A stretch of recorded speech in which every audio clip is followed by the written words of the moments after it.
Hello everyone students, आप देख रहे हैं smart education with Gautam sir और मैं हूं आपका दोस्त DS गौतम। आज मैं आपको पढ़ाने जा रहा हूं रेनबो 8th क्लास का और इसके क्वेश्चन आंसर करा रहा हूं।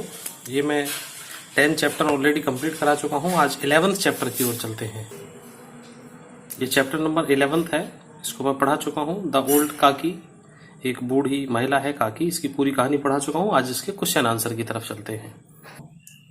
स्टूडेंट्स, ये वर्ड मीनिंग है, इनको भी आप अपनी नोटबुक में नोट कर लेना और इसके बाद चलते हैं इसके क्वेश्चन आंसर की ओर।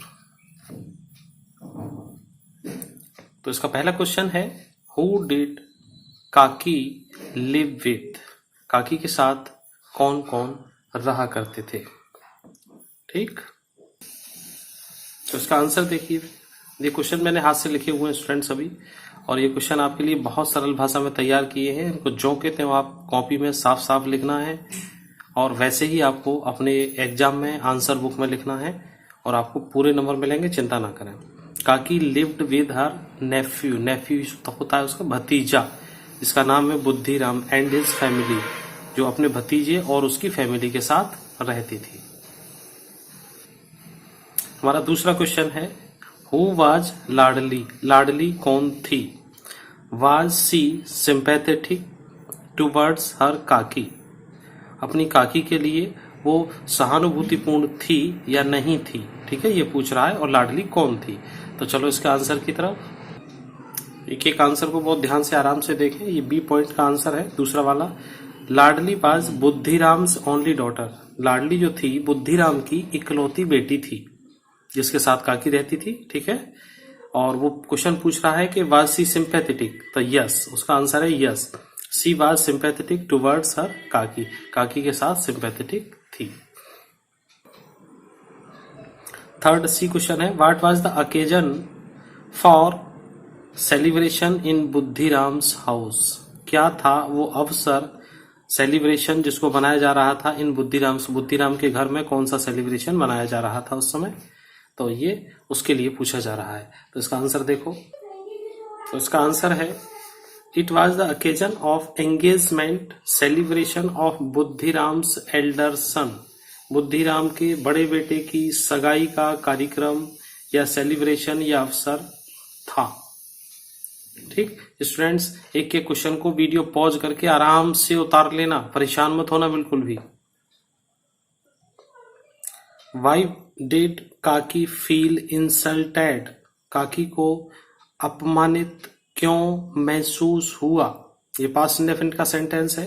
काकी को क्यों लगा कि उसको इंसल्ट किया गया है? Why did काकी फील इंसल्टेड? ये डी पॉइंट का आंसर देखो। देखिए स्टूडेंट्स, अगले का आंसर मतलब 4 का मतलब डी वाले का आंसर। वैन रूपा सो काकी, जब रूपा ने देखा, रूपा का मतलब बुद्धिराम की पत्नी ने देखा काकी को सिटिंग क्लोज टू द कढ़ाई, कढ़ाई के पास बैठे हुए देखा। सी बिकम एंग्री, वो गुस्सा हो गई, सी का मतलब रूपा।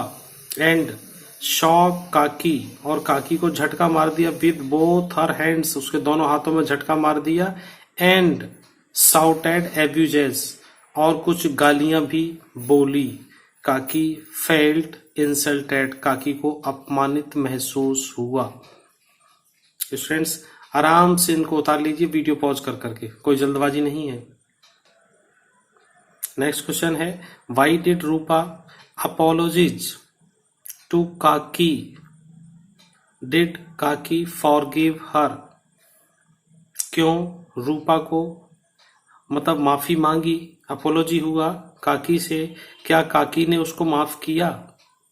देखिए इसका answer, Rupa apologised for committing a blunder by not serving food. Rupa ने क्षमा मांगी, उसने जो काम किया था commit a blunder by not serving food, काकी को खाना न देने का जो उसने अपराध किया था उसकी क्षमा मांगी टू काकी से। When so many guests had enjoyed, जब बहुत सारे लोग खाना खा रहे थे, खाने का एंजॉय कर रहे थे द फीस्ट, दावत में। यस काकी फॉरगेव हर, और काकी ने उसको माफ कर दिया।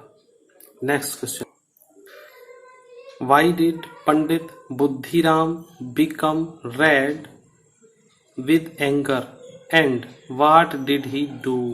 वाई डिड पंडित बुद्धिराम का मतलब काकी का भतीजा क्यों हो गया लाल और गुस्से से लाल हो गया। And what did he do और उसने क्या किया। वैन काकी क्रेप्ट जब काकी मतलब रेंग कर आ गई इनटू द कोर्ट यार्ड मतलब आंगन में। जब काकी रेंगती हुई आ गई आंगन में, अब किसी तरह से उसके हाथ पैर कमजोर थे तो किसी तरह से आई होगी वो। When were guest were having dinner जहां पर गेस्ट लोग खाना खा रहे थे। वन ऑफ द गेस्ट उन मेहमानों में से एक फेल्ट उसको कुछ महसूस हुआ। सीज अननोन क्या महसूस हुआ कि सीज अननोन वो कोई अपरिचित महिला है। सी में टच समवन वो किसी को छू न ले हैं। सो बी अवेयर जागरूक हो जाओ सब लोग। लुकिंग एट दिस यह देखकर बुद्धिराम बिकम फ्यूरियस बुद्धिराम गुस्से में हो गया। ही कॉट काकी उसने काकी को पकड़ा विद हिज हैंड्स अपने हाथों से। एंड ड्रैग्ड और घसीट ले गया हर इनटू द रूम और उसको कमरे में ले गया उसको। आपको हमारा पढ़ाया हुआ अच्छा लग रहा है, आपको पसंद आ रहा है तो आपके सामने स्मार्ट एजुकेशन खुला हुआ है। ये रेड सब्सक्राइब लिखा हुआ है, इस पे एक बार आप टच करेंगे और ये सब्सक्राइब हो जाता है। ये बिल्कुल फ्री होता है, ये आप सब्सक्राइब कर सकते हैं। बेल आइकन अगर आप चाहते हैं नोटिफिकेशन मिले तो आप इसको कर सकते हैं। यहाँ से आप शेयर करें, यहाँ से आप लाइक करें और जो भी आपको कोई प्रॉब्लम है वो आप इस कमेंट बॉक्स में यहाँ पर लिख दीजिए, आपको समाधान मिलेगा। Thank you. स्टूडेंट्स ये लास्ट क्वेश्चन है आपका, लेकिन कहीं जाइएगा मत, ये आगे वाली सारी एक्सरसाइज कराऊंगा मैं आपको, इसलिए वीडियो बंद मत कर देना बीच में। पूरा सीखना है तो पूरा वीडियो देखो। How should old people be treated बूढ़े लोगों को कैसा व्यवहार होना चाहिए। ठीक, ये बहुत इंपॉर्टेंट क्वेश्चन है स्टूडेंट्स। आप सभी के घर में माता पिता बुजुर्ग होंगे, सभी के प्रति अच्छे बन के रहना सब लोग। द ओल्ड पीपल बूढ़े लोग नीड केयर उनको देखभाल की आवश्यकता होती है, प्यार की आवश्यकता होती है और अफेक्शन लगाव की आवश्यकता होती है कि उनको भी कोई देखे, देखभाल करे, उनकी सब टच में बने रहें। दे शुड बी ट्रीटेड उनको व्यवहार किया जाना चाहिए विद रेस्पेक्ट सम्मान के साथ एंड गुड वर्ड्स और अच्छे शब्दों के साथ उनके साथ व्यवहार करना चाहिए। तो स्टूडेंट्स आपके भी घर में अगर कोई हैं बड़े बुजुर्ग तो बहुत सम्मान किया करो। कोई भी कभी भी किसी बुजुर्ग के साथ गलत व्यवहार नहीं करेगा, मैं ऐसी उम्मीद करूंगा आप लोगों से। स्टूडेंट्स ये क्वेश्चन नंबर 2 है। पहले के मैंने सभी आंसर करा दिए हैं आपको, दूसरे वाले को आप मेरे साथ देखते चलें, समझते चलें। ये भी सब जरूरी होते हैं तभी इस किताब में लिखे हुए हैं, इनको बीच में छोड़ के ना जाया करें, पूरी एक्सरसाइज करें अगर आपने चैप्टर को पूरा पढ़ा। हु सेड दीज लाइन्स किसने कही है ये लाइन, एंड टू वूम और किसको कही है, किसने कही और किसको कही है। बी केयरफुल, सी में टच समवन ये किसने कहा है। तो जिन्होंने चैप्टर पढ़ा है वो सब समझ गए होंगे, जिन्होंने नहीं पढ़ा है वो लिंक डिस्क्रिप्शन में दिया हुआ है, वहां से आप देख सकते हैं। बी केयरफुल सावधान हो जाओ, ये किसी की छू न ले, ये किसी को छू सकती है। तो ये कहा है one guest to the others, एक गेस्ट ने दूसरे गेस्ट को कहा है। वीडियो रोक के आराम से अपनी कॉपी में नोट कर लें। गेट अप काकी, जग जाओ काकी। I have brought puris for you, मैं तुम्हारे लिए पूड़ियां लाई हूं। ये किसने कहा है, ये जो लाडली है उसने कहा है लाडली टू काकी, किसको कहा है, काकी को। तीसरा है take me to the place, मुझे उस स्थान पर ले चलो जहां द गेस्ट वर ईटिंग, जहां गेस्ट खाना खा रहे थे। काकी टू लाडली, काकी ने कहा है लाडली को। No it is my share, ये मेरा शेयर है, ये किसने कहा है, वो पूड़ियों के संदर्भ में कहा है और ये लाडली ने काकी को कहा है, तो लाडली टू काकी। अगला वर्ड पावर देखें students. Complete the sentences with suitable words given in the box, जो बॉक्स में दिए गए हैं इनके साथ इनमें फिल इन द ब्लैंक करना है आपको। Tempting, dragged, properly, melted, crept और फॉरगेव। तो जो पहला वाला है टेम्पटिंग, टेम्पटिंग का मतलब है ललचाने वाला, ड्रैग्ड, ड्रैग्ड का मतलब होता है घसीटा, जो जमीन में पकड़ के घसीटते हुए ले जाना किसी को। प्रॉपरली, प्रॉपरली का मतलब पूरी तरह से, अच्छी तरह से। मेल्टेड माने पिघलना। क्रैप्ट मीन्स होता है रेंगना, और फॉरगिव मीन्स क्षमा करना। तो the cat silently toward the bird, तो जो कैट है, बिल्ली है, साइलेंटली चुपचाप से, टुवर्ड्स द कैट, तो बिल्ली चुपचाप से जा रही है उसकी तरफ, बर्ड की तरफ। तो वो कैसे जा रही है? चुपचाप से, धीरे धीरे से, धीरे धीरे। तो ये क्रैप्ट हो जाएगा रेंगना। तो ये क्रैप्ट को यहाँ पे लगाते ना, CREPT, इस वाले को यहाँ पे। चलते हैं दूसरे पे। स्टूडेंट्स, यूट्यूब पे बहुत सारे वीडियो पड़े हुए हैं, लेकिन अगर आप मेरे साथ बने रहेंगे तो आपको एक एक शब्द समझ में आएगा। आपकी सारी एक्सरसाइज, सारी प्रॉब्लम मैं दूर करूंगा। दूसरी चीज, आपको फिर भी कोई परेशानी है, कमेंट बॉक्स में मुझे बताएं, मैं पक्का रिप्लाई दूंगा आपको, चिंता ना करें। लेकिन मेरे साथ जुड़े रहने के लिए आपको सब्सक्राइब करना होगा और बेल आइकन दबाना होगा, ताकि मेरे वीडियो सीधे आप तक तुरंत पहुंचे। The ice cream in the cup, जो आइसक्रीम है कप में, as it was very hot, तो आइसक्रीम गर्मी में क्या होती है? पिघलती है। तो जो मेल्टेड वाला ऑप्शन है वो यहां लगाना है, MELTED, मेल्टेड। द मदर, माँ। मी, फॉर माई मिस्टेक, गलती के लिए मैं माँ क्या करती है? फॉरगिव, मतलब क्षमा करना, FORGAVE, फॉरगिव, इसमें आएगा। डी देखें, द लेबरर, लेबरर का मतलब होता है श्रमिक।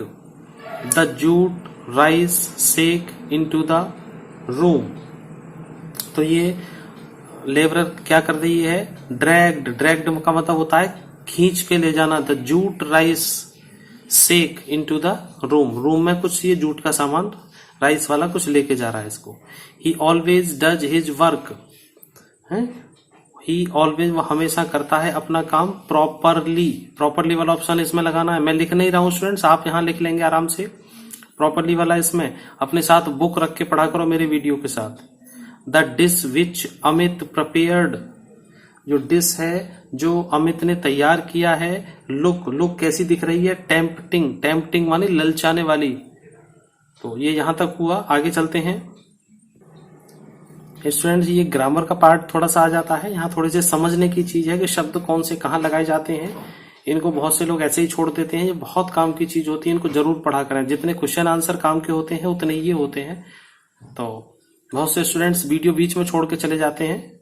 मेरा तो कुछ नहीं जाता, लेकिन तुम्हें कुछ नहीं मिलेगा। अगर आप मेरे साथ जुड़े रहेंगे तो पूरा वीडियो देखना है, पूरा समझना है। तो read the following sentence and understand them, नीचे वालों को पढ़ो और उनको समझो। क्या लिख रहा है? यट, यट का मतलब होता है फिर भी। Refers to an action that is expected in future, जो कोई काम किया जाना है, ठीक है, उसके लिए। फिर भी, किसी काम के होते हुए भी जो कोई काम किया जाना है। जैसे वह आदमी गरीब है फिर भी दूसरों की सहायता करता है। He is poor yet he helps the poor, ठीक है। तो फिर भी हेल्प करता है। ऑलरेडी, ऑलरेडी का मतलब पहले से। Already is use to refer an action that happened earlier, जो पहले से काम हो चुका है उसके साथ लगाना है। देन द टाइम एक्सपेक्टेड, जो समय पर था, ठीक है। तो ऑलरेडी कहाँ लगाना है? जहां काम पहले से ही हो चुका हो और पहले से ही उस समय पर काम किया जा चुका हो। स्टिल, स्टिल का मतलब होता है still is use to refer an action, उस क्रिया के साथ, उस एक्शन के साथ लगाना है, सिचुएशन के साथ लगाना है। विच कंटिन्यूज, जो जारी रहती है। Up to the present, present में भी जारी रहती है। Because it has not finished, जो फिनिश नहीं हुई है। स्टिल का मतलब अभी भी। तो अब उसी से संबंधित स्टूडेंट्स ये नीचे एक्सरसाइज दी गई है, इनको आप देखिएगा आराम से। Now complete the following sentence using already, yet और स्टिल, ये तीनों वर्ड यहां यूज होने हैं इनमें सब में। They have left, they have left का मतलब वो जा चुके हैं। कब जा चुके हैं? ऑलरेडी। तो ये ऑलरेडी वाला इसमें आ जाएगा, वो पहले से ही जा चुके हैं। Are you angry with me, आप मुझसे अभी तक नाराज हैं। तो इसमें आ जाएगा आपका स्टिल वाला। स्टिल का मतलब अभी तक, आप मुझे अभी भी नाराज हैं। We are not ready to leave, we are not, हम तैयार नहीं हैं चलने के लिए या छोड़ने के लिए किसी काम को। अभी तक हम लोग तैयार नहीं है। अभी तक का मतलब यट इसके साथ आ जाएगा। She is reached there, she is reached there, वो पहुंच गई है वहां पे, तो पहले से ही पहुंच गई तो ऑलरेडी लगाओ इसके अंदर। Sholay is my favourite movie, Sholay is still, still का मतलब शोले अभी भी, मतलब पुरानी होते हुए भी अभी भी मेरी फेवरेट मूवी है, ठीक है। Don't start the car, don't start the car, wait for Manju, अभी स्टार्ट मत करना कार का, फिर भी वेट फॉर मंजू, मंजू का वेट करना है, तो यहां पर आपको लगाएंगे यट। तो स्टूडेंट जी यहां तक कंप्लीट होता है।